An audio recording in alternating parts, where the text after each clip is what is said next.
How to fix story has no sound on Instagram. This is what we are going to talk about today in this video. Make sure to subscribe to the channel. This really helps a lot. Without any further ado, let's move into the video.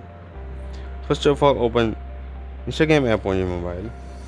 As you open Instagram app on your mobile, then you have to make sure of two things. First of all, your mobile sound is on. If your mobile sound is on, then that's good. There will be no problem.